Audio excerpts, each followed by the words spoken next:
Lying there where the river Neckar winds its way down from the green hills of Oden Forest into the Rhine, we find the city of Heidelberg. Many poets and writers, such as Brentano, Hölderlin, Eichendorff, Goethe, and even Mark Twain, have immortalized this picturesque town in their songs, poems, and tales. Heidelberg on the river Neckar has been lauded for over 200 years as the embodiment of German Romanticism. Let's take a stroll along the charming alleys at the heart of the city's old town.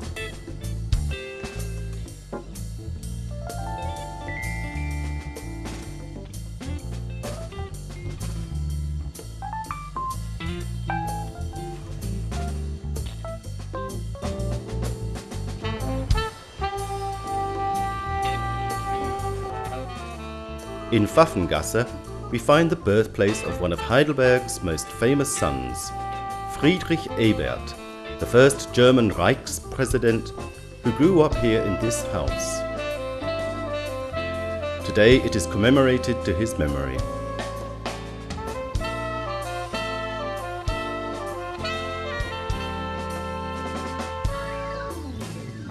The restaurant Goldener Hecht is the oldest of its kind in Heidelberg.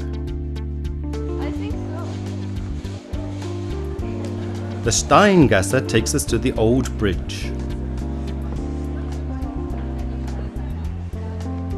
The bridge was built by Elector Karl Theodor between 1786 and 1788. His statue was erected at the behest of the town council. The allegorical figures at his feet depict the foremost rivers of his patrimonial lands, the Neckar, Rhine, Main, and Danube. On crossing the bridge, the visitor is greeted by the statue of Pallas Athena, goddess of wisdom and protector of cities and castles.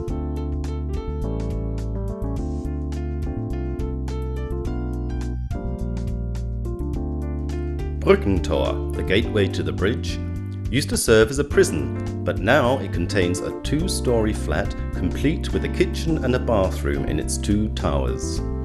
According to the legend, the bridge monkey sticks its naked backside to the north to show that from its side of the bridge, on the south, the power of the Prince Elector ruled over that of the bishops of Mainz. The Haus zum Ritter is Heidelberg's oldest building. Built in 1596, it was the only building that was spared from destruction by French forces during the Palatinate War of Succession. Today it is one of the city's finest hotels.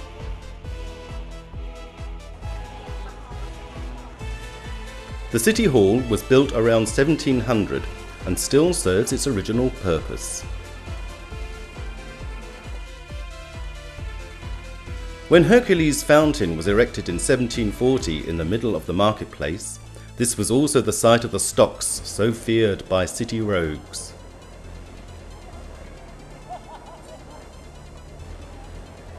Today the square has returned to its original function. Twice a week, locals and visitors can go there to buy fresh produce from the region.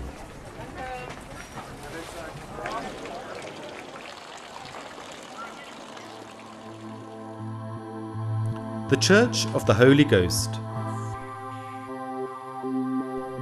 Elector Ruprecht III, who was crowned King Ruprecht I in 1398, laid the foundation stone for this hall church around 1400.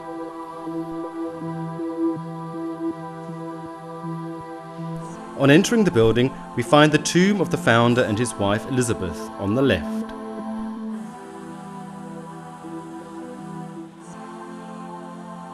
Books from the famed Bibliotheca Palatina, which were carted off to Rome during the 30 Years' War, can also be viewed here.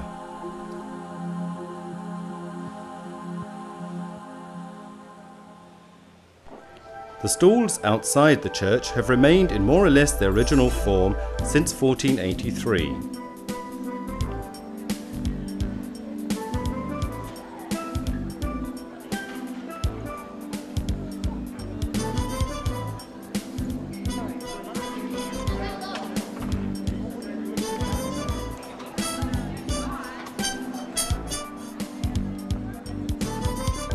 The tower of the Church of the Holy Ghost grants us an impressive view over the old city. The Jesuit church was built around 1712 with the aim of towering above the Protestant Church of the Holy Ghost, and the aim succeeded.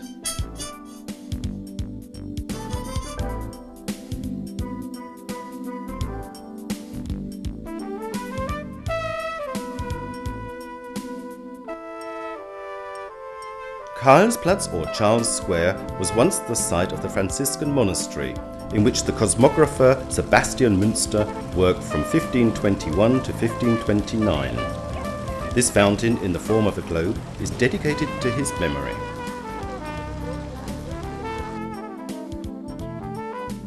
Palais Boisseret is home to the famous collection of paintings that belong to the Boisseret brothers. A plaque commemorates Goethe's 2 visits to this place. Today, it belongs to the university's German department. The Seppel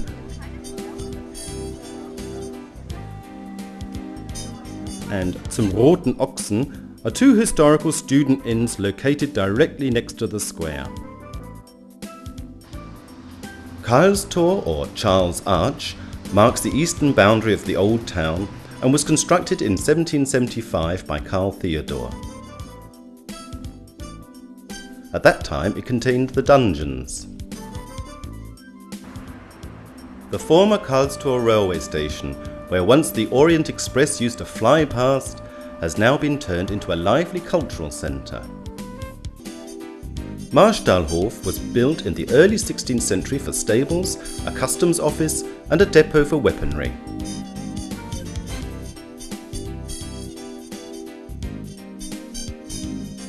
Since 1920 it acts as a student refectory.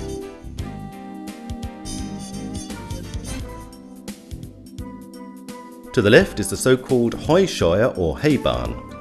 It served as warehousing for taxes paid in natural goods and for the city's food stocks. Today it contains 2 large lecture halls. The City Hall was built around 1900.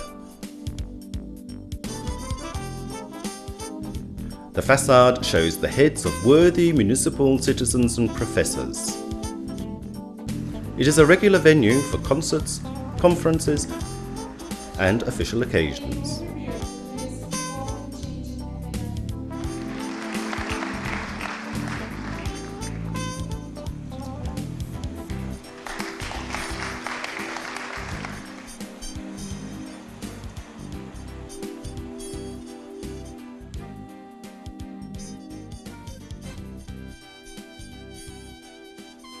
Which brings us to the end of our stroll around Heidelberg's Old Town.